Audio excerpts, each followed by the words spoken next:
Shalom, bien-aimés frères et sœurs, que la paix, la justice et la joie de l'Éternel soient notre partage ce matin.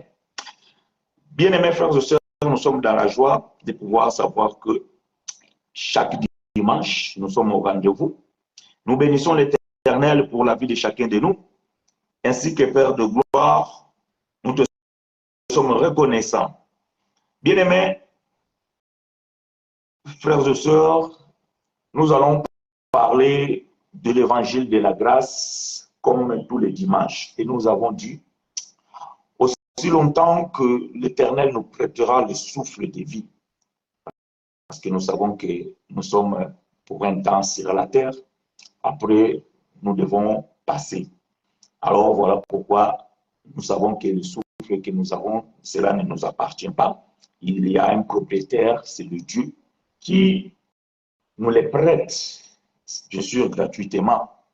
Et aussi longtemps qu'il nous prêtera ce souffle de vie, bien-aimés frères et sœurs, nous allons les témoigner. Nous allons les témoigner par nos œuvres, nous allons les témoigner par le ministère qui nous a confié.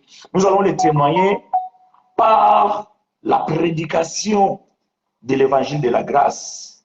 Nous allons les témoigner par nos actes, bien sûr. Nous allons les témoigner par ce que nous apprenons de sa part. Voilà pourquoi tous les dimanches, vous nous voyez, chaque fois que l'Éternel nous donne la force, qu'il pleuve ou qu'il neige, dans toutes circonstances, nous nous efforçons de pouvoir accomplir ce que nous avons signé avec l'Éternel. Ce matin, bien-aimés, nous allons nous interroger à cette question, bien sûr. Sommes-nous les enfants d'Abraham ou de Dieu? Sommes-nous les enfants d'Abraham ou de Dieu? Pourquoi la Bible appelle Abraham père des croyants? Pourquoi la Bible appelle Abraham père des croyants? Vous savez, bien-aimés, l'évangile que nous prêchons, c'est un évangile qui annonce la bonne nouvelle. C'est un évangile qui dénonce les mauvaises pratiques. C'est un évangile qui répond aux questions que nous nous posons. Et comme j'ai toujours dit que toutes les questions sont légitimes et pertinentes. Il n'y a pas de fausses questions ou des questions moins importantes. Non, toutes les questions sont importantes et ainsi pertinentes. Et j'ai toujours dit que questionner, c'est savoir. Parce que celui qui questionne, c'est qu'il a besoin de savoir. Et celui qui croit savoir et qui ne questionne pas, alors il faut qu'il puisse nous répondre lorsque nous posons des questions. C'est alors que, bien aimé, lorsque quelqu'un pose une question, je pense que vous avez l'habitude de savoir ou bien de comprendre que parfois même quand on me pose des questions en direct, je dis que cette question, il y a déjà l'enseignement là-dessus. Mais puisque c'est une question, donc nous allons répondre. Je fais même un effort de pouvoir répondre, ne fût-ce que quelques phrases. Peut-être un résumé de ce qu'on a déjà enseigné, parce qu'on a enseigné beaucoup de choses. Nous avons beaucoup de thèmes. Je ne sais pas qu'est-ce qui se passe, d'ailleurs j'ouvre une parenthèse, parce que j'ai constaté qu'il y a certains des enseignements sur ma page Facebook qui disparaissent.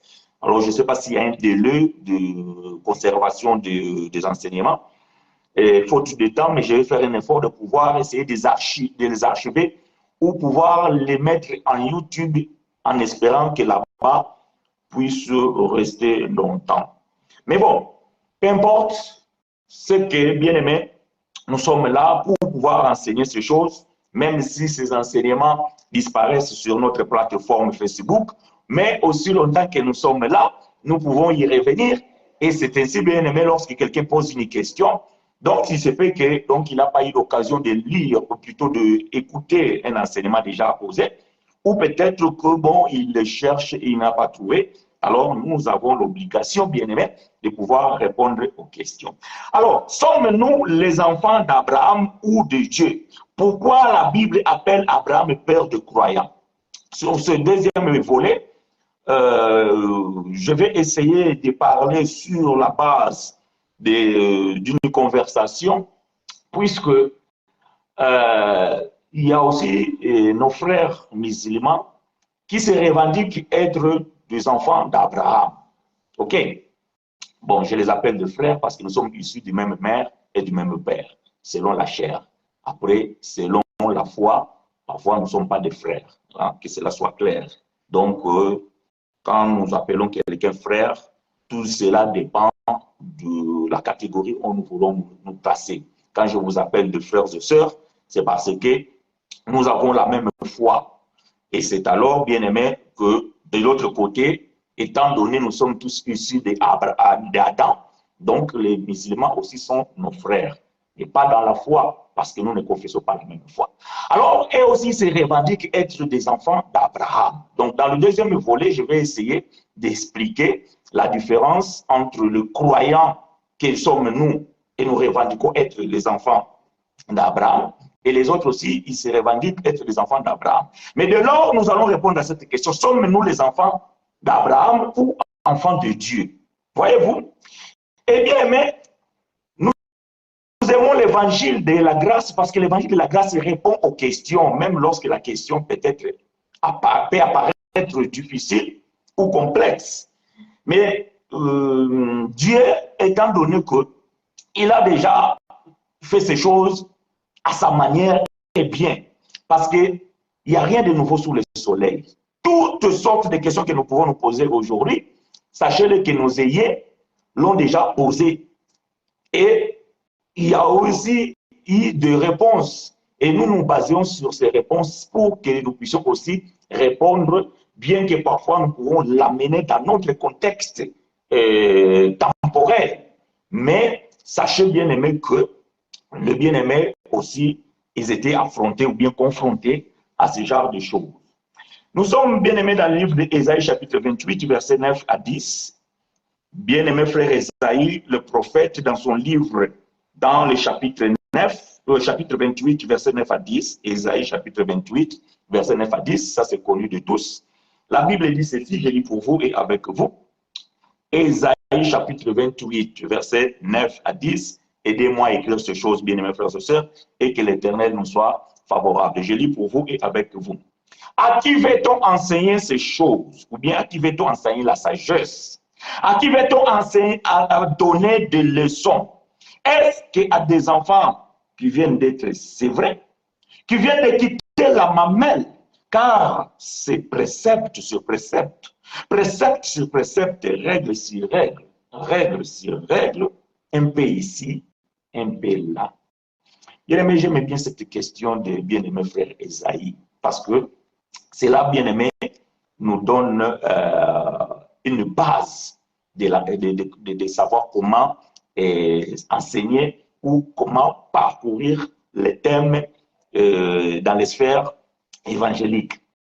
Bien-aimé, lorsque nous enseignons, bien qu'il y a des bien-aimés qui nous rejoignent, bien qu'il y a des bien-aimés qui nous découvrent, mais nous disons que à un certain niveau, nous ne sommes plus là pour pouvoir donner les béaba de l'évangile. Voyez-vous, bien-aimé frère Paul va dire dans le livre des Hébreux, au chapitre 5, il va dire ceci. Depuis longtemps que vous avez embrassé ces choses, vous devez en devenir des docteurs ou bien des maîtres dans certaines versions. Mais, faute de constater, vous êtes devenus dires d'entendement et vous en avez encore besoin qu'on vous donne du lait. Or, la nourriture solide, c'est pour des hommes et des femmes faits. J'aime ces choses. Donc, nous comprenons que même frère Paul, dans son temps, il a compris que les Hébreux, dont la loi a été donnée à eux, c'est ce peuple qui avait reçu la parole de Dieu, mais malgré qu'ils lisaient cela, ils étaient toujours des bébés spirituels. Même le Seigneur Jésus va dire, vous sondez les Écritures, croyant trouver en elles la vie. C'est pendant les Écritures parlent de vous. Donc, bien aimés, voyez-vous, les pharisiens, les sadducéens, les scribes, tous ces corps ecclésiastiques, ils connaissaient la loi de Moïse. Ils lisaient la loi de Moïse. Ils étaient des Hébreux. Peuple qui a reçu la loi et la révélation de la parole. Pas de la révélation de l'évangile. Faites attention. J'aime préciser les choses parce que vous allez entendre certaines choses que je dis. Vous allez dire, ouais, mais frère, c'est contredit. Non, je précise pour ne pas avoir la confusion dans votre tête. La parole de Dieu a été révélée en Israël, ou bien à Israël, ou à Jacob. Mais la révélation de l'évangile est donnée à l'église. Ah, j'aime ces choses. Donc, il y a une différence, voyez-vous. Le peuple qui avait reçu la révélation de la parole de Dieu, mais quand Paul va recevoir la révélation de l'évangile, il va dire que vous devez devenir des maîtres. Mais faute de constater, vous avez encore besoin qu'on vous donne du lait. C'est pour cela, bien aimé, frère Esaïe pose la question, à qui veut-on enseigner ces choses? Veut dire quoi? Veut dire que ce que nous enseignons ici, bien aimé, ce n'est pas pour les bébés spirituels. Ce n'est pas pour les gens qui viennent de se convertir. Si parmi nous, il y a ceux-là qui viennent de se convertir, alors nous sommes là aussi pour pouvoir donner, pouvoir les affermir. Voyez-vous, ça, bien aimé, nous le faisons et nous savons le faire. Mais l'enseignement, bien aimé, c'est pour des gens matures, c'est pour des gens adultes. Mais bon, voyez-vous, nous vous donnons l'opportunité de pouvoir poser des questions aussi, parce que nous comprenons que même dans une salle de classe, nous ne pouvons pas évoluer tous sur le même niveau ou sur la même diapason. Donc, voilà pourquoi lors des examens, il y en a qui ont 15 sur 20, 16 sur 20, 10 sur 20, il y en a ceux qui ont 8,5 sur 20, il y en a ceux qui 2 sur 20. Donc, nous comprenons que malgré que le professeur donne le cours pour tous, mais la capacité de l'assimilation n'est pas pareille. C'est alors que aussi le maître ou bien l'instituteur permet aussi de pouvoir poser des questions. D'où l'examen sont là pour pouvoir évaluer notre niveau ou bien notre capacité. Mais ici, bien aimé, nous ne faisons pas l'examen pour évaluer qui que ce soit, mais nous croissons tous pour atteindre la stature parfaite de notre Seigneur Jésus-Christ, le Maître par l'excellence. Mais à qui veut-on enseigner ces choses? Nous voulons enseigner ces choses à des gens capables de pouvoir les recevoir. Voilà en bref ce que nous voulons dire ici, sans pouvoir négliger qui que ce soit. Mais nous disons que ceux qui ont la capacité de recevoir ces choses, c'est à eux que nous voulons enseigner ces choses. Et à ceux-là qui n'ont pas la capacité de recevoir ces choses, donc à eux, bien aimés, cet évangile est voilé. Voilà ce que bien aimé frère Paul va dire. Alors, Abraham est-il le père de tous? Abraham est le père de tous les croyants. Mais si Abraham est le père de tous les croyants, alors Dieu est le père de qui? J'aime ces choses. Bon, pourquoi dit-on alors qu'Abraham est le père des croyants? Romains chapitre 4, verset 16. Romains chapitre 4, verset 16. Aidez-moi à écrire ces choses, bien aimés frères et sœurs, que l'Éternel nous soit favorable. Romains chapitre 4, verset 16 dit ceci, je lis pour vous et avec vous. C'est pourquoi les héritiers ne sont pas par, plutôt, les sont par la foi, pour que ce soit par grâce, afin que la promesse soit assurée à toute la postérité, non seulement à celui qui est sous la loi, mais aussi à celui qui a la foi d'Abraham, notre Père à tous, selon qu'il est écrit. Donc, Paul Paul explique ici que Abraham est le père de tous. Ce n'est pas Paul qui le dit. Paul dit que c'est des choses qui sont écrites. Selon ce qui est écrit, que c'est Abraham qui est le père de tous. Et donc, si Paul dit que Abraham est le père de tous, c'est que Paul a puisé, c'est que Paul a triché ces choses quelque part. C'est que Paul a lu ces choses quelque part. Donc Paul ne peut rien dire si cela ne l'a pas trouvé dans les Saintes Écritures. Je vous ai toujours dit, bien aimé, quand on parle des Saintes Écritures, nous parlons de la Torah, les Nevi'im et les Ketuvim. Ça veut dire la loi, les psaumes et les prophètes. C'est ce qu'on appelle les Saintes Écritures. OK? Parce que, j'ouvre une parenthèse. Beaucoup disent que non, la Bible dit, toute l'écriture est inspirée pour enseigner, pour dire que vous connaissez cette écriture-là. Je pense que c'est dans le Timothée, chapitre 3, verset 16, quelque chose comme ça. Mais quand on parle de toute l'écriture, ce n'est pas le livre de Matthieu, ce n'est pas le livre de Marc, ce n'est pas le livre, non. Ce ne sont pas non plus les lettres des apôtres, non. Quand on parle de l'écriture, ça veut dire que c'est la Tanakh.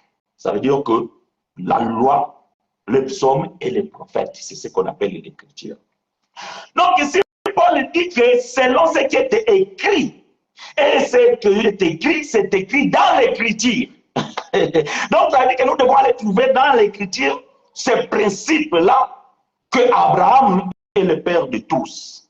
Alors nous allons parcourir les écritures comme Esaïe nous a dit, c'est précepte sur précepte, règle sur règle, un peu ici, un peu là-bas, pour qu'à la fin, nous puissions répondre à la question avec exactitude. OK? Voilà. Alors, je vous invite, bien aimé, d'aller visiter le frère Moïse dans son livre de la Genèse. Bien que la Bible classe la Genèse comme le premier livre, mais ce n'est pas le premier livre que Moïse a écrit. OK? Voilà, ça vous devez le savoir. Donc, dans la Bible, il apparaît comme le premier livre, mais ce n'est pas le premier livre qu'Abraham, plutôt Moïse, a écrit. Donc, Genèse chapitre 13, versets 14 à 16. Je lis pour vous et avec vous, dans le livre prophétique de notre bien-aimé frère Esaïe, Genèse chapitre 13, versets 14 à 16 dit ceci. L'Éternel dit à Abraham, après que l'eau se fit séparer de lui, lève les yeux et du lieu où tu es, regarde vers le nord et le midi, vers l'Orient et l'Occident, car tous les pays que tu vois, je les donnerai à toi et à ta postérité, pour toujours. Retenez ce mot-là, postérité. Retenez cela. OK? Verset 16. Je rendrai ta postérité comme la poussière de la terre, en sorte que si quelqu'un peut compter la poussière de la terre, ta postérité aussi sera comptée. Dieu appelle Abraham, le choix de Dieu. Sur la terre, bien-aimé, Dieu avait fait les hommes, créé les hommes plutôt, ou faire aussi, parce que Dieu a fait l'homme. Dieu a fait les hommes. Et il y a des hommes qui ont marché avec Dieu, tels que Enoch, Abel, Noé, etc., etc. Dieu faisait alliance avec les hommes individuellement. Mais à un moment donné, Dieu voulut avoir un peuple. Alors, il va choisir quelqu'un, enfin, à partir de cet homme, il puisse faire son peuple. Alors Dieu va choisir Abraham. Mais Abraham, c'était un homme qui avait une femme stérile. Donc, vous savez qu'une femme stérile ne peut pas mettre au monde. Comment alors Dieu peut appeler un homme qui, en sachant que sa femme ne peut pas mettre au monde? Mais Dieu, qui est le scénariste par l'excellence, avait déjà écrit l'histoire ou bien le film Il savait ce qu'il devait faire.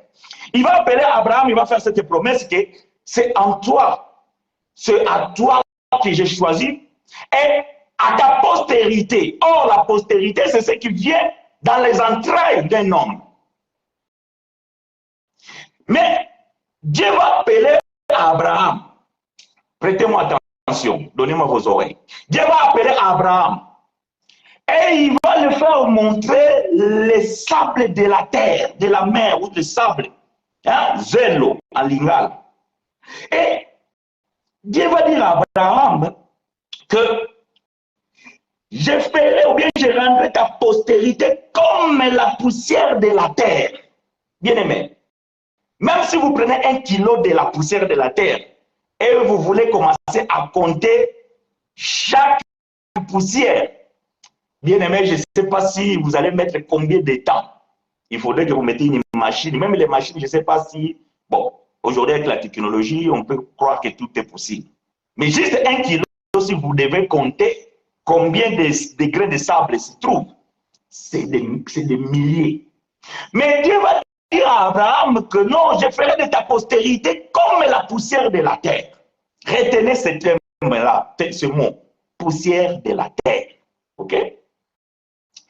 Ça, c'est ce que Dieu va faire pour Abraham. Donc, le peuple issu de l'entraille d'Abraham seront comparables à la poussière de la terre. Genèse chapitre 15. Genèse chapitre 15, verset 1 à 6.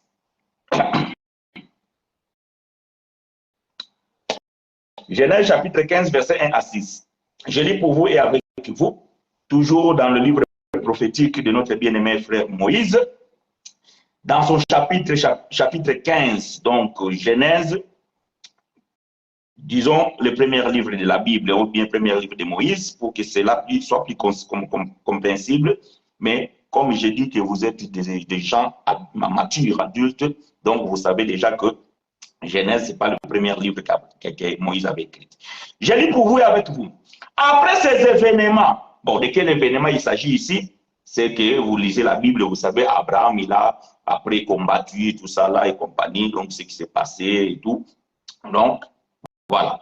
Dieu vient dire que après ces événements, la parole de l'Éternel fut adressée à Abraham dans une vision et il dit, Abraham, ne crains point, je suis ton bouclier et ta récompense sera très grande. Abraham répondit, Seigneur éternel, que me donneras-tu? Je m'en vais sans enfant. Voyez-vous, Dieu a fait la promesse à Abraham que ta postérité sera comme la poussière de la terre. Mais Abraham, il regardait que l'âge avançait. L'âge avançait et rien ne s'est passé. Il s'est dit, mais ce vieux-là, il m'a embourbé, il m'a mené dans le bateau. Et il se pose des questions, il converse avec Dieu, j'aime ça. Abraham, il converse avec Dieu. Donc, il parle librement avec le Seigneur. Et il pose des questions. Ça, j'aime. Il pose la question au Seigneur. C'est lui qui a fait la promesse. Bien-aimé, vous savez, un enfant de Dieu doit connaître sa promesse. Quand tu connais ta promesse, bien-aimé, il te sera difficile de pouvoir tomber dans, comment dirais-je, que tu puisses tomber dans la bêtise.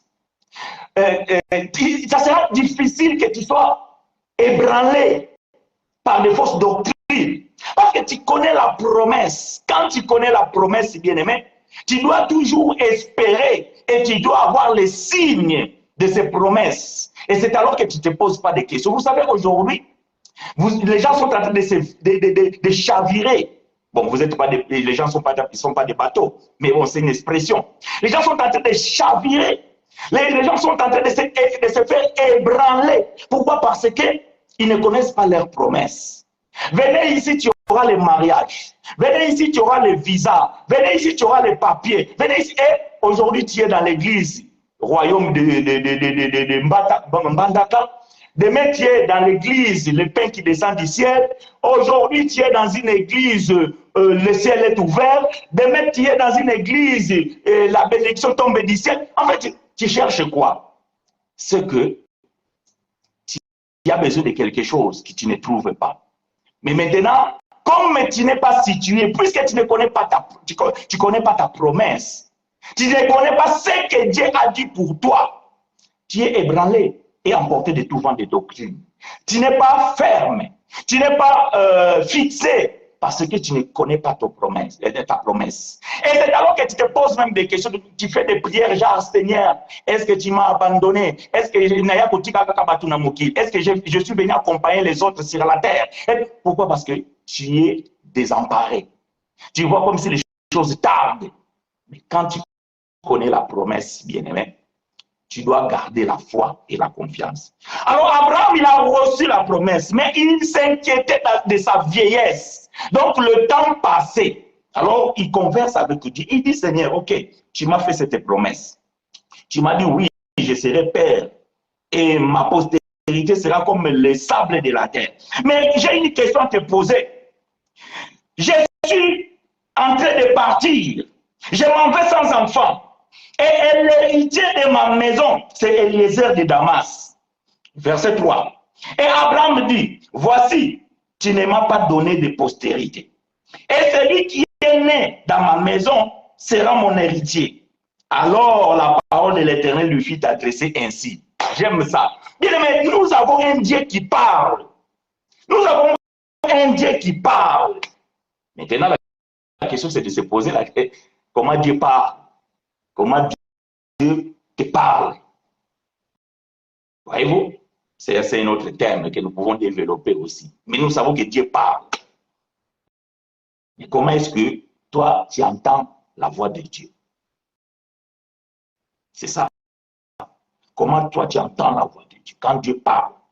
La Bible déclare Dieu parle tantôt d'une manière, tantôt d'une autre. Ça veut dire que Dieu a plusieurs manières de parler. Pendant que je suis en train de parler ici, je parle à quelqu'un. Dieu est en train de parler à quelqu'un. Parce que je ne suis qu'un instrument dont l'Éternel fait passer un message pour quelqu'un ce matin. Maintenant, c'est de savoir est-ce que tu as les oreilles circoncis. Parce qu'il y en a qui ont des oreilles bouchées. Il peut écouter, je suis en train de crier ici, ça rentre là, ça sort. Et il ne prête même pas attention que cette manière-là, c'est aussi une manière dont Dieu parle. Maintenant, Dieu doit répondre.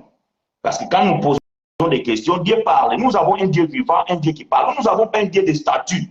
Un Dieu qui est sur une croix. Et vous allez là-bas, vous commencez à parler. Tout ça, ça c'est le Dieu des Baals. Voyez-vous, ils ont prié, ils ont prié, ils ont prié, ils ont prié. Oh, Élie dit, écoutez, peut-être qu'il est en voyage. Ou peut-être qu'il dort encore, il fait la sieste. Oh, s'il peut peut-être que bon, il est en colère. Et il ne veut pas vous répondre. C'est tout simplement parce que c'est un Dieu moribond. Un Dieu qui ne bouge pas. Un Dieu qui ne parle pas. Mais nous avons un Dieu qui parle. Donc quand toi tu poses des questions, il doit te répondre parce qu'il parle. Alors Dieu va répondre à son serviteur.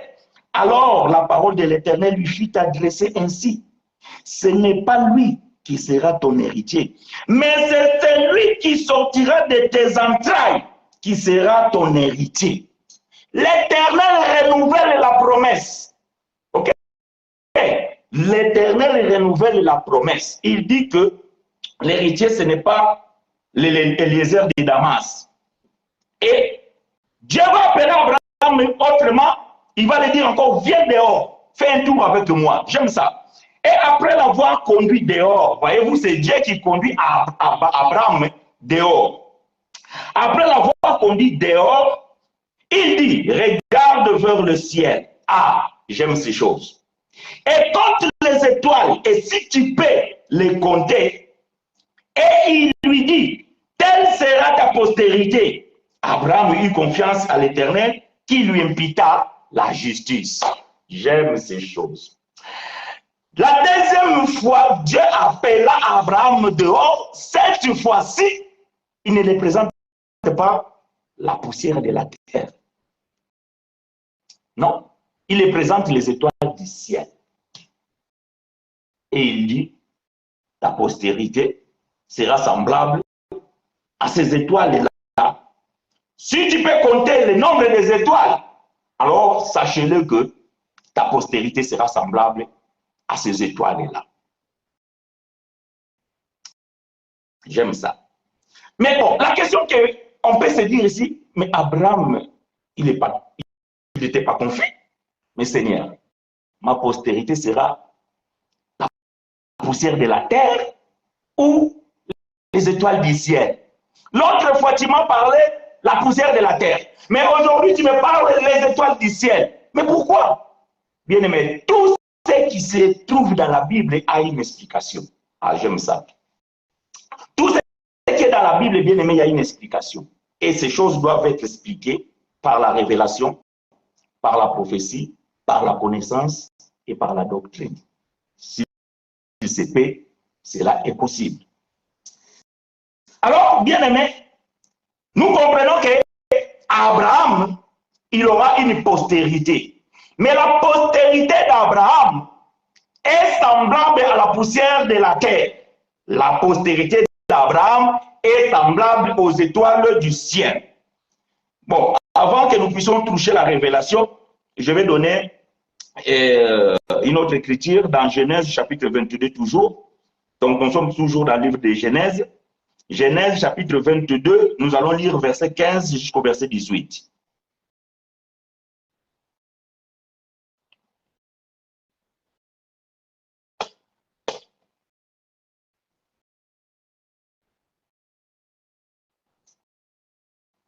Genèse chapitre 22, verset 15 à 18, je lis pour vous et avec vous. L'ange de l'Éternel appela une seconde fois Abraham de cieux. J'aime ça. Si vous lisez bien la lecture, vous allez voir que chapitre 13, chapitre 15, on parle d'Abraham. Ici, nous sommes en train de parler maintenant d'Abraham. Donc, nous comprenons que c'est lui qui pleurait, c'est lui qui lamentait de ne pas avoir des enfants. Donc, Dieu lui avait visité parce que le nom Abraham veut dire père de plusieurs nations, ou bien père de multitudes. Voilà. Abraham, ça veut dire Dieu élevé, bien père élevé. Abraham veut dire père de plusieurs nations, ou bien d'une multitude. Alors, l'ange de l'Éternel appela une seconde fois Abraham de cieux et dit, je le jure par moi-même, parole de l'Éternel, parce que tu as fait cela et que tu n'as pas refusé ton fils, ton unique, je te bénirai et je multiplierai ta postérité comme les étoiles du ciel et comme les sables qui est sur le bord de la mer. Et ta postérité possédera la porte de ses ennemis. Toutes les nations de la terre seront bénies en ta postérité parce que tu as obéi à ma voix. Ah, j'aime ça. Lorsque Abraham a eu son enfant Isaac, bien que, vous savez l'histoire, donc dans l'impatience, c'est pour cela que nous disons aussi, il faut faire attention. Quand vous avez la promesse de Dieu, il faut demander des signes. Ok? C'est très important. Quand vous avez la promesse de Dieu, il faut demander des signes. Il faut demander des signes pour connaître le temps de Dieu.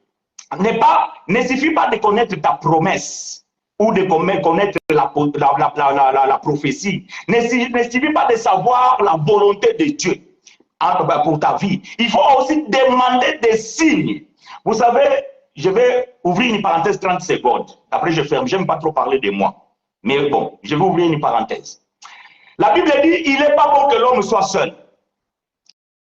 Je lui ferai un homme, une aide semblable. Donc, le mariage, c'est une évidence. Donc, quand tu es un homme, il faut s'attendre que tu dois te marier. OK? Je parle dans les règles générales parce qu'il y a des exceptions. OK? Je parle dans les règles générales. Quand tu es un homme, tu t'attends toujours de pouvoir te marier. Parce que la Bible dit, si un homme ne se marie pas, alors il est instable. Et ce n'est pas bon. Ce n'est pas moi qui le dis, c'est le Dieu. Donc, si Dieu confirme que être célibataire, c'est pas bon, ça veut dire que c'est pas bon. Donc, quand tu es un homme, il faut s'attendre qu'un jour tu dois te marier parce que c'est ainsi qu'il sera bon. Et si tu n'es pas marié, c'est pas bon. Bon, je ne sais pas pour les femmes, peut-être pour les femmes, même s'il n'est pas marié, ça va. Mais pour l'homme, Dieu dit qu'il n'est pas bon. Bon, ça c'est une promesse de Dieu. Moi, je le sais, toi, tu le sais. Mais moi, je sais qu'étant un homme, Dieu m'a dit qu'il n'est pas bon que je sois seul. Mais le problème, c'est de savoir maintenant quand et qui sera ma compagne et quand est-ce que je vais les retrouver. Je vais vous faire un aveu. Dans mes prières bien-aimées, j'ai toujours donné les signes à Dieu. J'ai donné 10 critères d'une femme digne que je dois épouser. Et ma prière était que, Seigneur, si j'en trouve 7 sur 10, alors c'est elle. Et je vous dis, Dieu m'attend. Et je prends le ciel comme témoin. Dieu a exaucé à ma prière. Je savais la promesse de Dieu qu'il n'est pas bon que je sois seul. Mais le problème, c'était maintenant de savoir avec qui dois-je parcourir le restant de ma vie sur la terre. Ah, ça par contre, c'est difficile. J'exhorte aux célibataires. On ne fait pas les choix parce que tu as des critères, je ne sais pas, parce que c'est une femme ou peut-être elle est riche, elle a beaucoup d'argent. Non. Il faut demander à Dieu et tu donnes les critères à Dieu. Et c'est que l'Éternel, c'est que toi tu vas... Vous savez bien, mais ce que je suis en train de dire, c'est biblique. Hein? Quand Abraham va envoyer son serviteur pour aller chercher la femme pour Isaac, il a fait la même prière. Et moi, je me suis inspiré de cet homme. Il a fait la même prière. Il a dit que non, Seigneur, je te donne des signes. Quand je verrai ça, je saurai que c'est elle. Et moi, j'ai fait la même chose. Et bien aimé, Dieu m'a exaucé. Je ferme la parenthèse. Je ne suis pas là pour parler de moi. C'était juste un petit témoignage. Bien aimé, Abraham avait la promesse. Et il a raconté aussi à sa femme Sarah, ou Sarai. Mais la femme, ne sachant pas le moment et comment, il s'est dit que je suis stérile. Et je commence à rentrer déjà dans la soixantaine, 70. Il dit, je sais que mon mari, c'est un serviteur de Dieu. Ça, Sarah, il savait. Elle s'est dit que c'est un homme de Dieu, c'est que Dieu le parle, cela arrive. Mais elle s'est dit, c'est pas avec moi. Ça, c'est pas avec moi. Je pense que c'est avec quelqu'un d'autre. Bon, sachant que les enfants ne viennent que de la femme. Il dit, bon, j'ai une servante ici. Je vais prendre ma servante, je vais donner à Abraham. De toute façon, Dieu avait dit, je te donnerai un fils. Bon. Dieu n'avait pas dit avec qui. Alors, ça peut être avec ma servante. Elle va donner sa servante à Abraham. Et Abraham va avoir un enfant avec Agar, qui est la servante de Sarai. Mais Dieu dit non, ce n'est pas lui. La postérité, ce n'est pas lui. C'est pour cela que je dis que dans le deuxième volet, quand je vais toucher les frères musulmans qui revendiquent aussi Abraham étant leur père, donc je vais essayer d'expliquer ces choses. OK? Parce que je dis que, donc, dans la question, il y a deux volets. Abraham, est-ce qu'Abraham est notre père ou c'est Dieu qui est notre père? Dans le deuxième volet, pourquoi la Bible dit alors que Abraham est le père de tous les croyants et les frères musulmans aussi, j'ai bien précisé, les frères musulmans dans la chair. Les frères musulmans aussi se revendiquent être aussi des enfants d'Abraham. Donc, et vous allez comprendre que c'est à partir d'Agar que ce frère-là se revendique aussi être les enfants d'Abraham. Mais ici, c'est le problème de postérité. Les enfants d'Abraham, c'est la postérité d'Abraham. C'est pour ça que je vous dis que retenez le mot postérité. Parce que c'est le mot postérité qui fait que nous, avec eux, nous ne sommes pas les mêmes. J'aime lire la Bible avec la précision. C'est le terme postérité ici qui nous sépare avec nos frères musulmans. OK? Bon. Agar va avoir un enfant avec Abraham. Mais quand Abraham va avoir cet enfant avec cette femme, Dieu ne dira à Abraham que non, ce n'est pas lui la postérité. Ce n'est pas lui la postérité. D'ailleurs, Dieu va dire que chasse, obéis à ta femme et chasse l'esclave et son enfant. Parce qu'ils ne peuvent pas hériter. Voyez-vous, ils ne peuvent pas hériter. Donc, il est question d'héritage. Comprenez bien, aimé, le terme postérité, héritage. Ça, retenez bien ce terme, parce que c'est ça la clé de la révélation. Donc, Dieu dit que l'esclave n'héritera pas dans ta maison. Alors, tu vas chasser. Tu chasses la femme esclave et son fils. Ça ne te regarde pas. N'aie pas les soucis, oh, c'est quand même mon fils et tout ça. Dieu dit ceci, c'est ton fils. Ça, c'est mon problème à moi. Toi, chasse-le. Je vais exhorter ici, bien-aimé. Vous savez, dans la vie, par l'expérience, nous avons fait la compagnie de certaines personnes, même les membres de nos familles, qui ne sont pas les nôtres. Ah, bien-aimé, non. Écoutez-moi. J'ai dit ceci. Dans la vie que nous avons sur la terre, nous avons fait des expériences. Nous avons côtoyé des gens, même les membres de nos familles, qui ne sont pas des nôtres.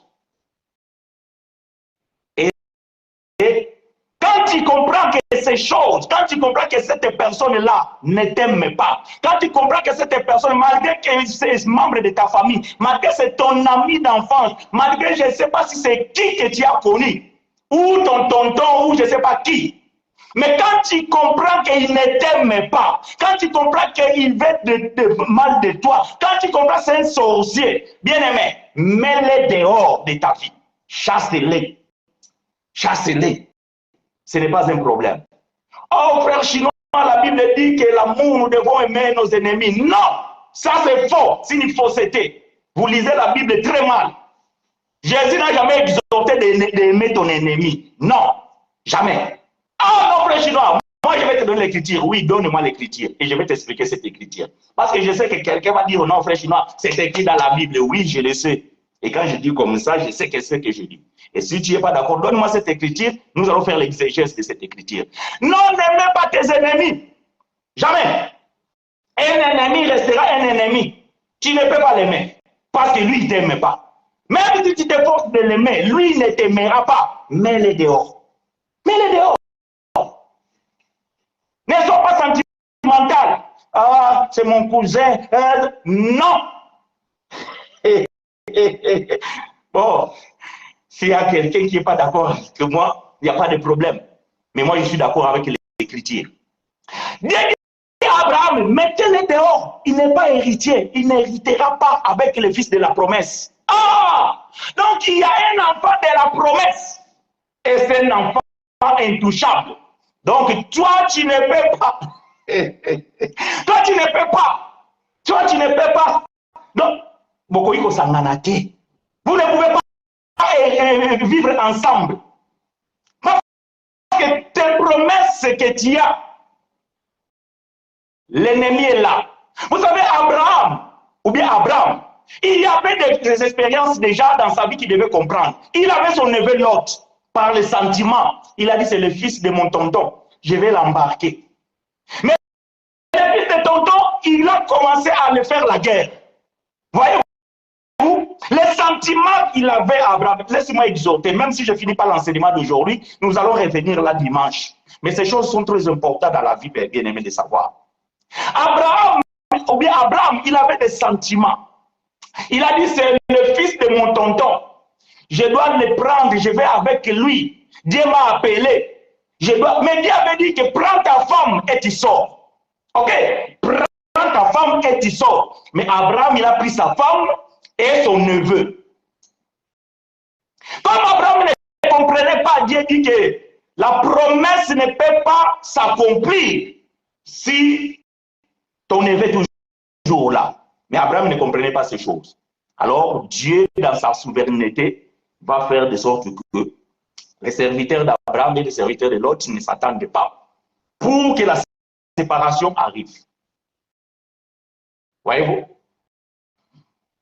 Bien aimé, la séparation dans la vie, c'est très important. Il y a une différence entre la division et la séparation. Mais la séparation, elle est très importante dans la vie. Il y a des choses que tu n'auras pas encore atteintes si tu ne te sépares pas avec certaines personnes. Laisse-moi être le pasteur aujourd'hui.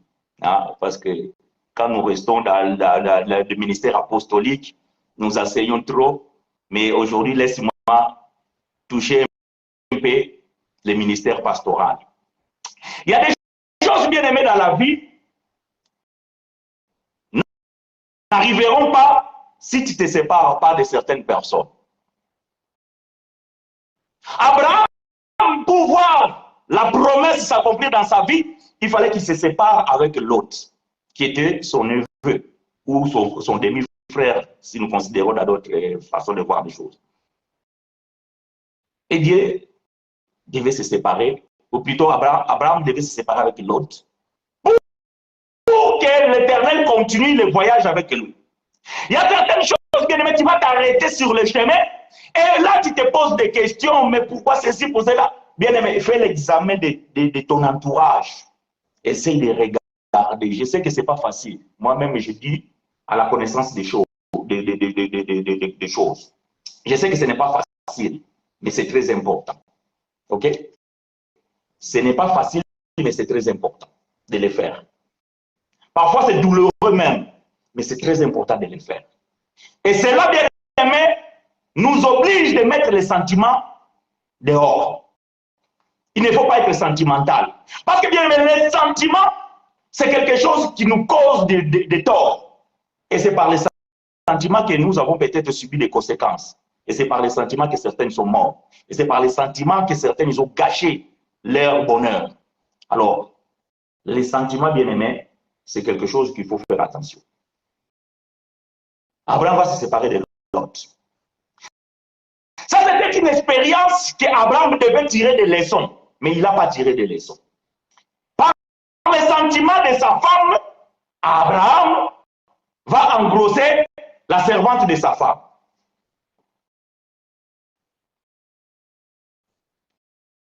Il va engrosser la servante de sa femme. Je vais être un peu radical.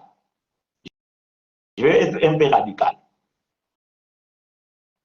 Vous savez, bien aimé, dans le parcours de notre vie, nous pouvons faire des erreurs.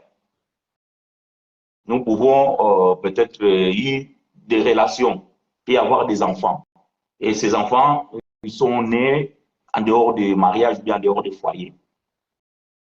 Cela n'enlève pas que tu sois le père biologique ou bien la mère biologique de cet enfant.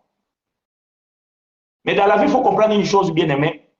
Quand on évolue dans la vie, la séparation doit nous servir de leçons. Moi, j'ai toujours dit à mes frères qui sont au pays, plus de 2 décennies que nous nous sommes séparés. Nous sommes toujours des frères, mais nous n'avons plus la même façon de voir des choses. Nous n'avons plus les mêmes façons d'appréhender les choses. Et parfois, nous n'avons plus les mêmes langages. Et vous devez faire attention à ça. Je vais dire tout simplement qu'il y a certaines choses que ça nous appartient. C'est notre sang. C'est mon fils, c'est ma fille, c'est mon cousin, c'est mon tout ça. Mais tu ne sais pas comment il a marché. Lui aussi, il ne sait pas comment toi tu as marché. Vous allez vous retrouver, vous allez vous revoir un jour. Faites attention. Ne sois pas sentimentaliste. Faites attention, ne sois pas sentimentaliste. Parce qu'on ne se connaît pas. On ne se connaît pas le cœur. Et beaucoup, ils ont subi des conséquences pour ça. Faites attention. Je ferme la parenthèse. Un jour, peut-être, nous pouvons parler de ces jours. Dieu dit à Abraham, nous sommes dans Genèse chapitre 22. Je te bénirai, verset 17, je te bénirai et je multiplierai ta postérité, comme les étoiles du ciel et comme les sables qui est sur le bord de la mer. Et la postérité possédera la porte de ses ennemis. Et toutes les nations de la terre seront bénies en ta postérité parce que tu as obéi à ma voix. Ok. Maintenant, je vais faire l'exégèse.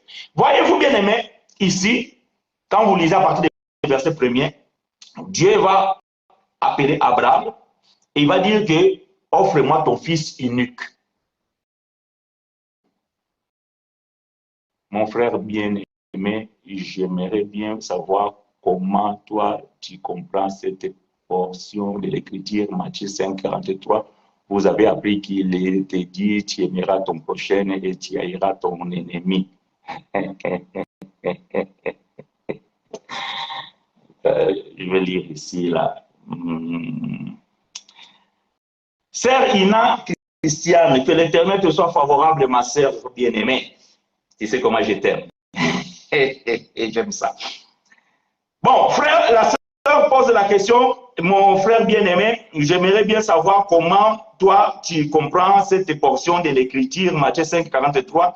Vous avez appris qu'il était dit, tu aimeras ton prochain et tu haïras ton ennemi. Mais moi, je vous dis, aimez vos ennemis, bénissez ceux qui vous maudissent, faites du bien à ceux qui vous bécaïssent et priez pour eux, pour ceux que vous maltraitent et qui vous persécutent, afin que vous soyez fils de votre Père qui est dans les cieux, car il fait il fait lever son soleil sur les méchants et sur les bons, et il fait pleuvoir sur les justes et sur les injustes. Que l'Éternel te soit richement favorable, ma sœur. J'aime ça. Vraiment, j'aime ça. Ça, j'aime. Et je savais que c'est ce verset-là que vous pouvez peut-être prendre. Quand je dis que je sais qu'il y a l'écriture et vous pouvez me les donner, nous allons expliquer. Bon, la sœur, il a tout simplement fait ce que j'ai demandé. Bon, l'enseignement que je suis en train de dire ici, si nous arrivons jusqu'à la fin de cet enseignement, vous allez comprendre ce que je vais répondre à la sœur. Je vous ai toujours dit que lorsque c'est une question, nous devons les répondre. Je vais répondre à cette question. Mais cet enseignement, lorsque nous allons arriver jusqu'à la fin, en mettant point virgule, bien sûr, vous allez comprendre ce que je vais répondre à la sœur. Je vous ai toujours dit, lorsque vous lisez la Bible, il faut d'abord savoir l'auteur du livre. À qui s'adresse-t-il? Après, les contextes du texte. Après, le temps verbal. Le temps circonstanciel. Et il y a d'autres critères qui nous aident à pouvoir comprendre les Écritures. Quand Jésus parle ici, vous avez appris ça où? Dans la loi de Moïse. La loi de Moïse avait dit que haïssez vos ennemis.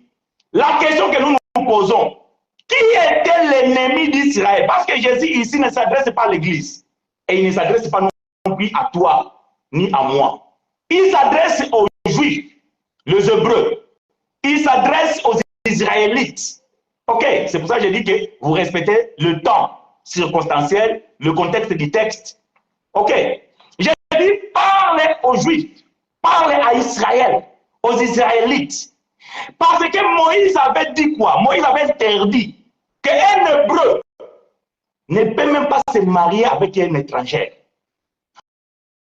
Un Hébreu ne peut pas aller prendre une femme chez les nations. Pourquoi? Parce que toutes les nations de la terre, ils étaient des ennemis d'Israël. Quand Dieu a choisi Abraham, il a délaissé tout le peuple du monde. Ils sont devenus impurs aux yeux de Dieu. Et Dieu a choisi Abraham. Et c'est d'Abraham qui est sorti Israël par Jacob. Les 12 fils d'Israël de Jacob, c'est ce que font la nation israélite. Et vous allez comprendre que, à plusieurs reprises dans le livre historique et biologique, ça veut dire que Matthieu, Marc, Jean et Luc, Jésus, cette chose va revenir plusieurs fois. Jésus, il allait dans un contrée, il devait passer par la Samarie. Ils vont demander l'hospitalité, ils seront rejetés. Jean et André, ils vont demander au Seigneur, permets-nous d'invoquer le feu pour consommer ces peuples. Jésus va dire quoi? Vous ne savez pas, vous êtes arrivé de quel esprit? Je ne suis pas venu pour perdre. Pourquoi? Parce que la Samarie, les Samaritains et les Juifs, ils étaient des ennemis.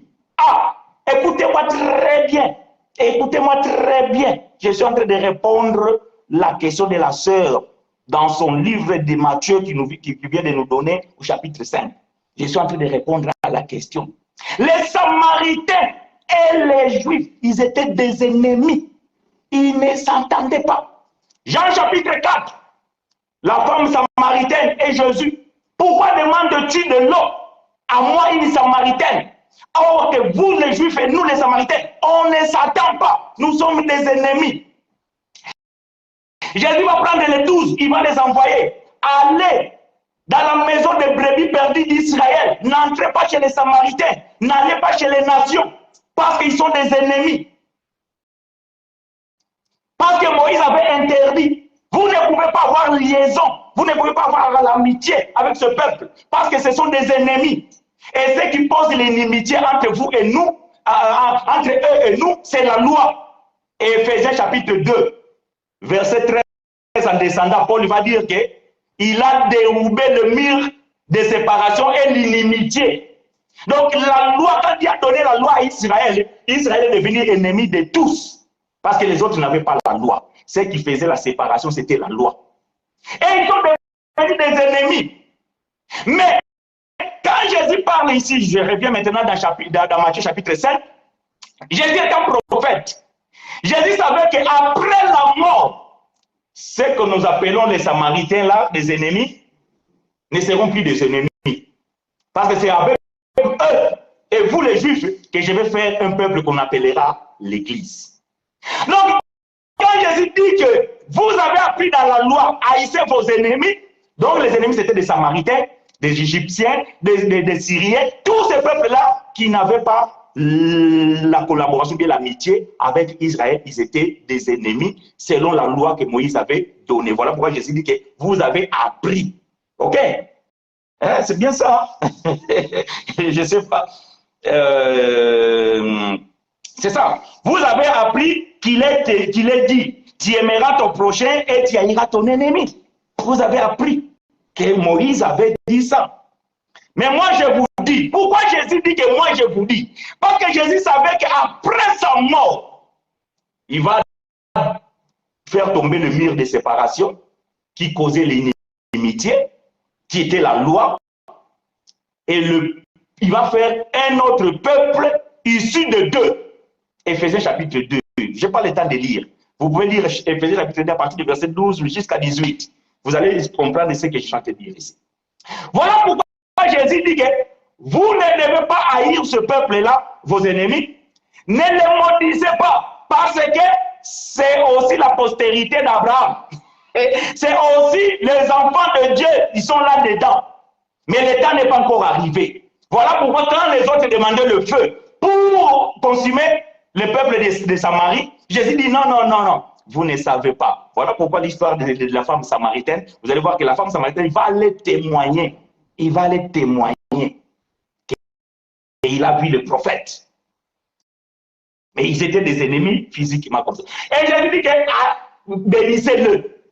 Bénissez-le. Je vais lire la suite. Ma soeur, il a bien fait d'écrire. Verset 45. Afin que vous soyez fils de votre Père qui est dans le ciel, car il fait faveur. Il fait lever son soleil sur les méchants et sur les bons, et il fait pleuvoir sur les justes et sur les injustes. L'ennemi que Jésus parle ici, ce n'est pas ton ennemi personnel. C'est lui qui t'aime, mais pas toi. Non. Il parle ici de l'ensemble d'un peuple.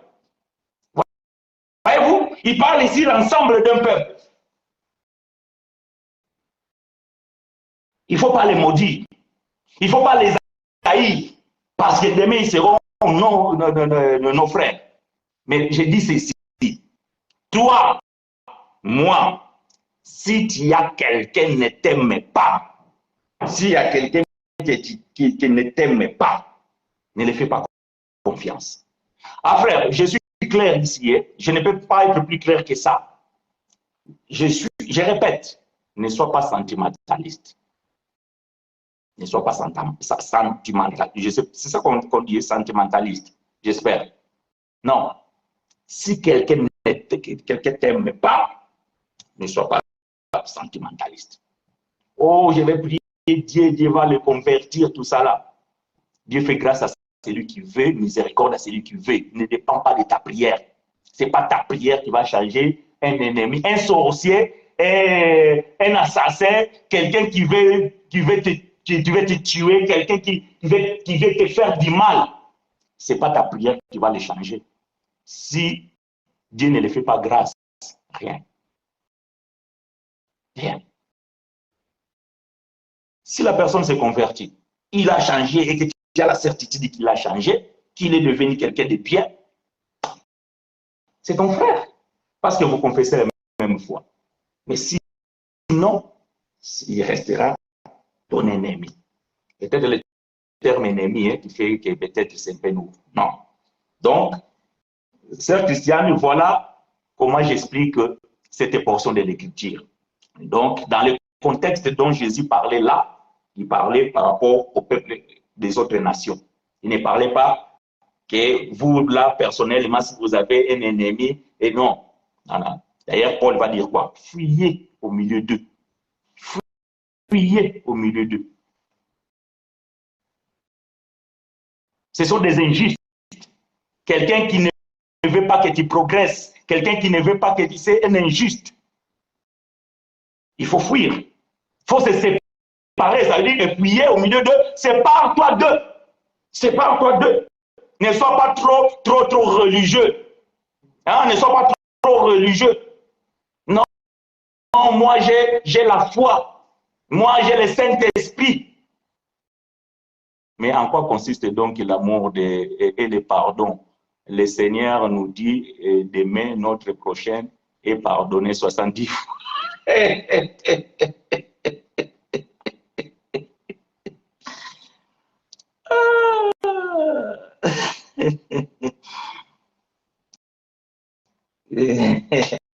J'aime ça.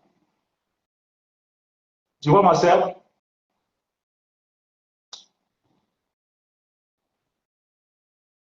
Jésus ne parlait qu'en parabole. Tout ce que Jésus a dit, il a dit en parabole. Je vais trouver cette écriture. Matthieu chapitre 13. Ne vous en faites pas, si l'enseignement, on ne le finit pas aujourd'hui, nous allons revenir dimanche prochain pour continuer donc à répondre à cette question. Mais comme je vous ai dit, donc, je suis obligé de répondre aux questions parce que ici, c'est une école. OK? Voilà. Je suis dans le livre de Matthieu chapitre 13. Je vais chercher le verset 30 et quelques là.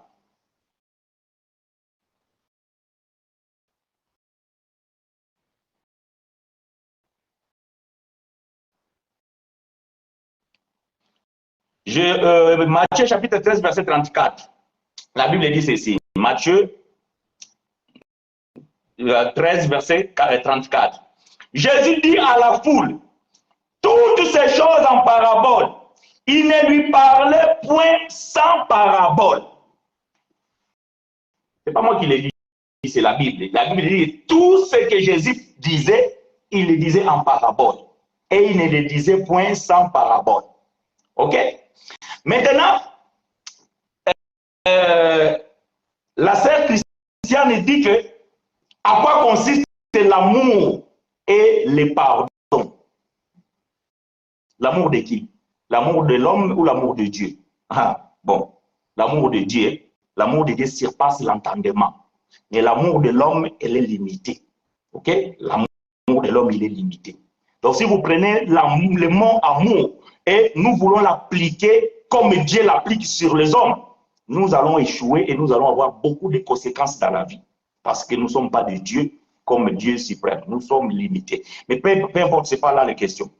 Jésus, il a dit de pardonner 77 fois 7, c'est ça, 70 fois 7 ou bien 60, 70 fois 7. Ok, c'est ça. En français belge, c'est 70 fois 7, c'est ça que la Bible écrit, parce que la Bible ne donne pas les chiffres numériques, mais il donne en lettres. Donc, 77 fois 7. Mais je vais revenir dans ce que je viens déjà de dire. Rentrons dans le contexte de ces textes-là. Dans le contexte de ces textes-là, ceci. Pierre va poser la question à Jésus. Combien de fois dois-je pardonner à mon frère? Combien de fois dois-je pardonner à mon frère? Jésus va lui dire que, Pierre va dire, est-ce que 7 fois? Jésus dit non, 77 fois 7. Donc si nous voulons multiplier ça, ça va dire faire combien? 7 fois 0, 0, 7 fois 7, ça nous fait 49. Donc ça va faire 490. OK? Hein, je ne sais pas si je suis bon dans les mathématiques. Ça va faire ça, 490, 490 dans le français belge. Est-ce que si je pardonne quelqu'un comme ça, je compte quand je vais arriver à 490, c'est ça, oui, 490 des pardons. Et maintenant, quand il va faire encore une autre chose, est-ce que je m'arrête ou je dois pardonner maintenant 491? C'est une question que j'ai posée. Est-ce que si j'ai déjà pardonné 400, parce que c'est ça la question, puisque Jésus, il a dit de pardonner 70 fois 7, ça fait 490. Maintenant, les 491e, dois-je pardonner ou pas? Parce que Jésus, il nous a donné les calculs. C'est une parabole. Nous devons expliquer la parabole. Mais ce n'est pas moi qui vais expliquer, Jésus lui-même va expliquer. Jésus va dire, il y avait un homme qui devait à son créancier. Il a croisé, il a dit, ok, tu dois me payer aujourd'hui. Bon, l'homme, il a dit, je te supplie, je n'ai pas de moyens de te payer et tout ça là. Donc il a, regarde, si tu me fais comme ça, si tu prends mes enfants et ils vont devenir des esclaves, tout ça. Donc vraiment, pardon, donne-moi encore un temps. Je vais faire de sorte que je puisse trouver l'argent, je vais te payer tout ça là. Bon, après, l'homme, il dit, bon, ok, je te quitte. Ça veut dire que ta dette, je l'annule. Donc j'enlève ta dette, c'est bon. Je te pardonne, donc vas-y. Tu ne me dois plus rien, c'est bon. Donc, dans l'économie, comment on dit? Comment on dit dans l'économie? Donc, voilà, ta dette est soldée. Donc, ta dette est soldée, c'est bon, c'est fini. Donc, tu ne me dois plus rien, tu peux aller en paix. L'homme, il s'en va. Nous sommes dans le même contexte de ce verset-là. La sœur Christiane, tu peux trouver le verset si tu veux et tu mets les textes sur l'écran. Nous allons les lire ensemble. Et cet homme, il y va, et lui aussi, il va croiser quelqu'un qui le doit. OK? Il va croiser aussi quelqu'un qui le doit. Il va dire, oh, toi qui me dois, tu dois me payer. L'autre, il a dit, écoutez, je suis vraiment là, je suis à zéro, donc je n'ai pas d'argent et tout ça là, j'ai des problèmes et tout ça, tu me comprends, je vais te payer, il n'y a pas de problème, donne-moi encore un peu de temps. Non, je ne te donne pas, tu dois me payer. Il a tabassé, il a jeté en prison. Et les témoins qui étaient là, qui ont vu quand lui, ils ont soldé sa dette, ils ont vu cette scène-là, ils ont dit, c'est pas possible. Je parle, Jésus, c'est une parabole que Jésus donne pour répondre à Pierre. Alors ils sont allés voir le maître qui avait soldé sa dette. Il dit, mais non, cet homme-là qui a soldé sa dette. Tu vois, on l'a croisé là-bas. Ah, Matthieu chapitre 18, 21, 35. Ok, vous pouvez lire ça si vous voulez. Hein? Donc, voilà. Tu l'as pardonné, tu l'as soldé sa dette. Maintenant, lui, il a trouvé aussi celui qui le doit. Mais écoute, il a tabassé, il a jeté même en prison. Le maître, il a dit, tiens, c'est qui cela? Comment cet homme peut se comporter comme ça? Allez, il faut le prendre, cet homme, il faut le jeter dans le feu. Ça, c'est le contexte de Matthieu chapitre 18, verset 21 à 35. Maintenant, moi, je pose la question. Quel est le rapport entre la question de Pierre et la réponse de Jésus? Pierre a posé la question, combien de fois dois-je pardonner celui qui m'a posé du tort? Est-ce que 7 fois? Le Seigneur, il a dit non, 77 fois, 70 fois 7. 77 fois 7. Après, il continue, il va dire qu'un homme avait la dette. Donc, il y a un rapport entre la dette et le péché. Ah, j'aime ça. Donc, il y a un rapport entre la dette et le péché. OK? Donc, l'humanité avait la dette envers Dieu. Oh, j'aime ça. L'humanité avait la dette envers Dieu.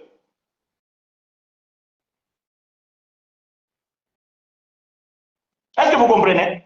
Vous savez, ici en Europe, quand vous avez la dette, hein, vous avez un crédit et vous payez un taux à 5%.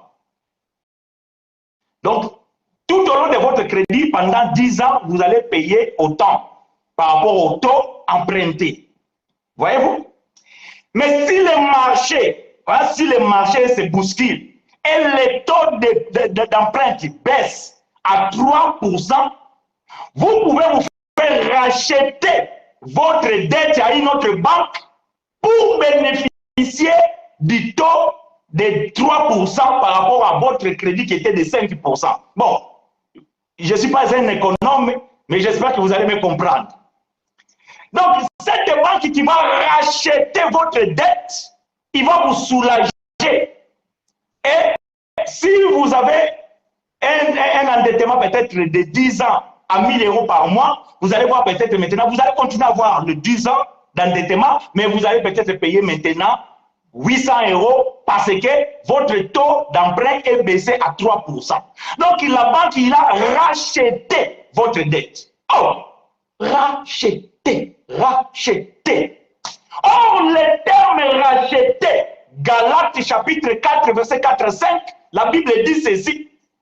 Lorsque l'État est venu, Jésus naît d'une femme sous la loi pour racheter ce qui était sous la loi. Or le péché, c'est la transgression de la loi. J'aime ça. Donc, le péché, c'est la transgression de la loi. Or, l'humanité, en transgressant la loi de Dieu, il était endetté. Il devait Dieu. Maintenant, il doit payer. Mais qui pouvait payer? J'aime ça. Qui pouvait payer? Parce que le prix du rachat est trop cher. Ce n'est pas par l'or ni l'argent que vous avez été racheté. La dette de l'humanité n'a pas été rachetée par l'or ni l'argent, mais par le sang précieux. 1 Pierre chapitre 1 verset 18 à 20. Par le sang précieux de Jésus. C'est lui qui a racheté la dette. Donc, le pardon, le péché et la dette, c'est la même chose. Tu comprends, ma soeur, que l'amour que tu as dit là, ça n'a rien à voir avec le chapitre, le contexte du texte. Une fois que tu as lu le contexte du texte, il faudrait que tu puisses avoir aussi la révélation. Ah, mais ça, par contre, ce n'est pas donné à tout le monde. Il faut que tu sois appelé et que tu sièges dans le conseil de Dieu pour pouvoir recevoir la révélation. Il y a un frère qui m'a dit, mais frère, qu'est-ce que ça veut dire siéger dans le conseil de Dieu? Quand tu es un ministre, c'est ça? Nous appelons des ministres, non? Je suis ministre de la parole. Mais les ministres, par exemple, ministre de l'éducation et ministre de tout ça, ils ont le conseil des ministres avec le président de la République. Quand toi tu es un ministre, il faut que tu participes aussi dans le conseil de Dieu. C'est là où tu vas recevoir maintenant ce que le Dieu dit, ce que le président veut dire. Et une fois que tu sais ce que le président dit, maintenant tu vas le donner au peuple. Toi tu es ministre, tu ne sièges pas au conseil de Dieu. Tu vas nous amener quoi ici? Il faut donner la dîme. Parce que si tu veux être béni, est-ce que Dieu a dit ça? Dans le conseil de Dieu, moi je n'ai pas entendu ça. Dieu ne m'a jamais dit de demander la dîme pour qu'un homme soit béni. Non, dans le conseil de Dieu, je n'ai jamais entendu ça. Donc, il ne suffit pas de lire le rapport que Dieu a écrit. Il faut que tu puisses avoir l'explication. Mais l'explication, c'est dans les conseils de Dieu. Parce que Jésus a parlé en parabole. Combien de fois dois-je pardonner mon frère? Est-ce que 7 fois? Parce que Pierre, il dit, bon, je vais prendre un chiffre plus petit. Parce que 7 fois. Quand je vais le pardonner 7 fois, s'il continue 8e fois, c'est fini. Jésus va élever le ton. Jésus va dire 70 fois 7. Mais nous avons calculé 70 fois 7, ça fait 490. Et maintenant 491e. J'ai fait quoi? Donc je ne les pardonne pas. C'est une parabole. Et Jésus voulait dire quoi? C'est ce que je viens de dire. C'est-à-dire qu'il y a un rapport entre le péché et la dette. Et l'humanité était endettée parce qu'ils avaient transgressé la loi de Dieu et ils sont devenus endettés. Maintenant, il fallait qu'un homme vienne, il rachète. Voyez-vous? Il rachète la dette. Voilà pourquoi vous dites, la Bible dit, je prêterai, je n'emprunterai pas. Toi, tu vas prêter? J'ai demandé à un frère un jour, j'ai dit, mais bon, toi, tu crois à ça, moi, j'ai besoin d'argent, tu peux me prêter d'argent. Oh, frère, parce que c'était à Lingala. En français, on dit quoi? Ne te moque pas de moi. Ne te moque pas de moi. Là, tu me dis ça parce que tu penses que je suis pauvre. Non, je n'ai pas dit ça. Toi, tu dis qu'on vous a enseigné que toi, un enfant de Dieu, tu dois prêter, tu ne dois pas emprunter. Mais il faut qu'on le voit en pratique. Moi, je veux que tu me prêtes de l'argent. Parce que vous dites que les enfants de Dieu ne peuvent pas emprunter, ils doivent prêter. C'est une parabole. Je ferme la parenthèse. Que l'Éternel nous soit richement favorable, bien-aimés frères et sœurs. Je vais mettre point virgule. Parce que j'ai beaucoup de choses à dire, ça ne sert à rien de continuer, parce que je ne vais pas finir. Dimanche prochain, nous allons revenir ici pour pouvoir continuer avec ces grands thèmes. Sommes-nous les enfants d'Abraham ou les enfants de Dieu? Pourquoi alors la Bible dit qu'Abraham est le père du croyant? Mais voici, comme mes bien-aimés, dans l'école de la grâce, si vous avez des questions, vous posez des questions. Ah, bien-aimés, quelle est la différence entre la parole de Dieu et l'évangile plus? Waouh! J'aime ça. Que l'Éternel te soit favorable, ma sœur Fanny, et vraiment que Dieu te voie. Je vais te donner l'écriture. Éphésiens chapitre 3.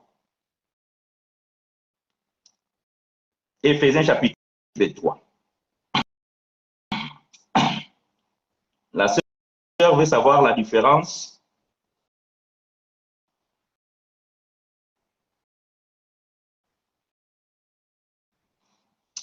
Avant de lire Éphésiens chapitre 3, nous allons lire Psaume 147, verset 19 à 20. Après, nous allons donner l'explication avec l'Éphésiens chapitre 3. Psaume 147. Nous allons expliquer la différence. Si vous avez des questions, vous pouvez poser des questions. Ce n'est pas parce que j'ai dit que je vais mettre point virgule. Vous pouvez poser des questions, mais par rapport à l'enseignement, donc je vais mettre point virgule. Dimanche prochain, nous allons continuer. Mais si vous avez des questions pour aujourd'hui, vous continuez à poser vos questions et nous allons répondre.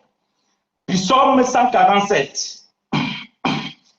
Psaume 147, verset 19 à 20. Je lis pour vous et avec vous. Donc la sœur pose la question par rapport à mes propos. J'ai dit tout à l'heure que la parole de Dieu a été révélée à Israël et l'évangile a été révélé à l'église. Ok? Voilà, c'est pour cela que la sœur pose la question. Psaume 147, verset 19. Je vous ai dit les problématiques des psaumes. Hein.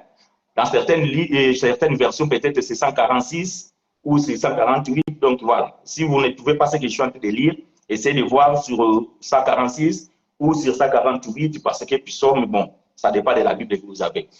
Psaume 147, verset 19 dit ceci. Il révèle sa parole à Jacob, ses lois et ses ordonnances en Israël. Il révèle. Ok? Il révèle sa parole à Jacob et ses lois, ses ordonnances en Israël. Il n'a pas agi de même pour toutes les nations. Et elles ne connaissent point ses ordonnances, louer l'Éternel. Donc, la parole de Dieu a été révélée à Jacob, ça veut dire à Israël. Ça, c'est la parole de Dieu. Mais cette parole révélée, c'est une parole mystérieuse. Elle cache l'enseignement. Maintenant, l'enseignement caché par la parole de Dieu est révélé par l'évangile. Avant de lire Éphésiens chapitre 3, nous allons lire Galates chapitre 1. Galates chapitre 1, verset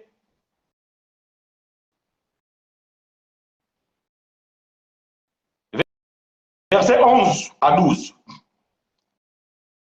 Galates chapitre 1, verset 11 à 12. Galates chapitre 1, aidez-moi à écrire ces choses. Galates chapitre 1, verset 11 à 12. Je vous déclare, frères, que l'évangile qui a été annoncé par moi n'est pas de l'homme. Car je ne l'ai reçu ni appris d'un homme, mais par une révélation de Jésus-Christ. Ah, j'aime ça. Kitov. L'évangile que je prêche, je ne l'ai pas appris d'un homme. Oh, je suis allé dans l'école théologique. Oh, je suis allé à l'école biblique. Oh, j'étais à l'université catholique de, je ne sais pas, Auckland. Oh, j'étais à Sorbonne, à Bordeaux, en France. Et là, j'ai appris et je suis licencié en doctorat théologique pour apprendre la parole de Dieu. Mais l'évangile, c'est une révélation. L'évangile, c'est une révélation.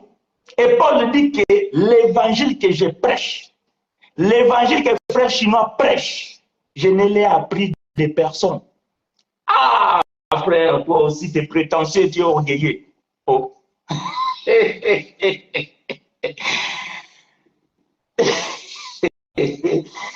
Vous savez pourquoi j'ai ri? Un jour, un frère m'a posé la question, frère, qui est ton père spirituel? J'en ai pas. Mon père spirituel, c'est Dieu. Dieu est le père des esprits. Mon père spirituel, c'est Dieu. Ah, qui est ton père dans la foi? Ah oui, bon, frère, je sais, vous nous dites que le père spirituel, ce n'est pas biblique, vous dites que c'est père de la foi. Mais frère China, qui est ton père dans la foi? Mon père dans la foi, c'est frère Paul. Non, frère, je vous dis, mon frère dans la foi, c'est frère Paul. Je suis là. Et j'ai toujours dit, Dieu m'est témoin. S'il y a un homme sur la terre qui peut dire que celui-là, c'est mon enfant dans la foi, je prêche dans une plateforme publique. Tout le monde me suit. Tout le monde m'écoute. S'il y a un homme qui peut dire que quand vous voyez Chinois là prêcher, c'est mon enfant dans la foi, il peut venir me contredire et me témoigner. J'ai dit mon père dans la foi, c'est frère Paul. J'ai dit ce que je suis. Ah, vous ne croyez pas? Il y a mon frère, parce que lui, on est grandi ensemble à la même maison, donc il peut dire, il peut comprendre ce que je suis en train de dire. Mon frère qui est là avec nous, frère Guilain, lui-même, parfois, il se pose la question, quand il m'entend parler comme ça, il se pose la question, mais d'où viennent ces choses? La révélation, bien-aimée, soit tu es appelé de Dieu, soit tu ne l'es pas. On n'apprend pas la révélation dans une école biblique. Non. On n'apprend pas la révélation dans une école biblique. Frère Paul dit que l'évangile que je prêche, je ne l'ai appris de personne.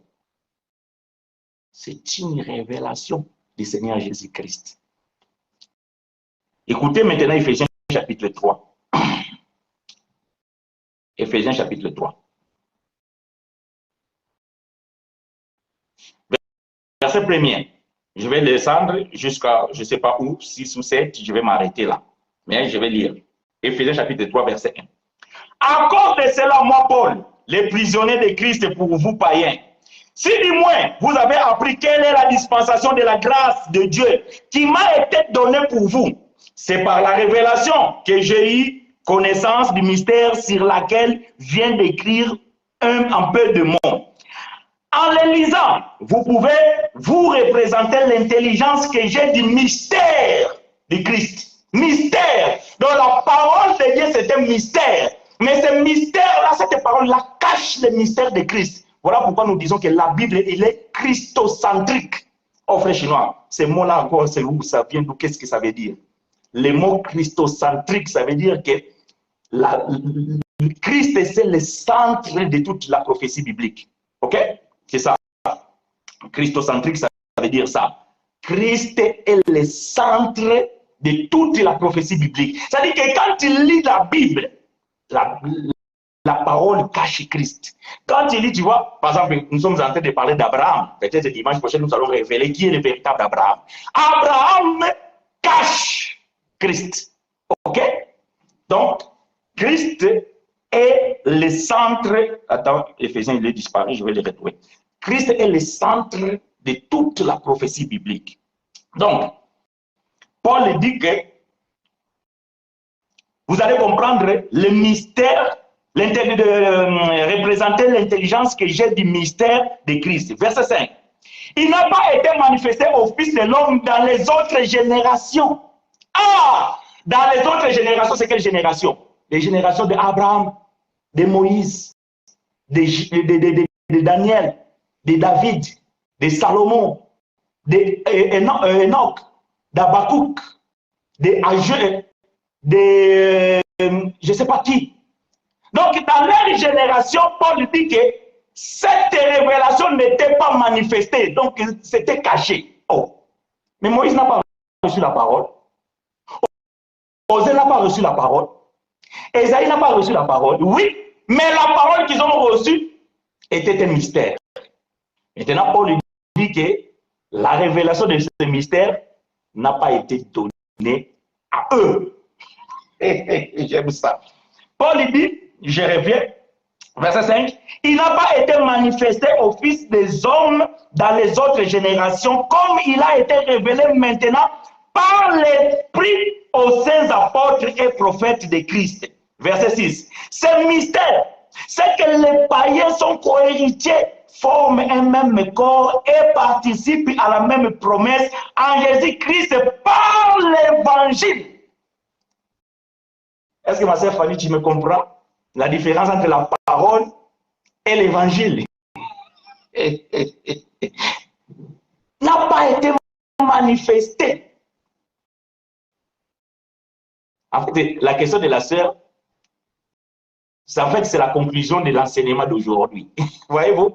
Donc, quand nous allons arriver dans la conclusion de cet enseignement, donc je pourrais expliquer ça. Comment Abraham est le père des croyants. Et qui sont les étoiles du ciel et qui sont les sables de la terre.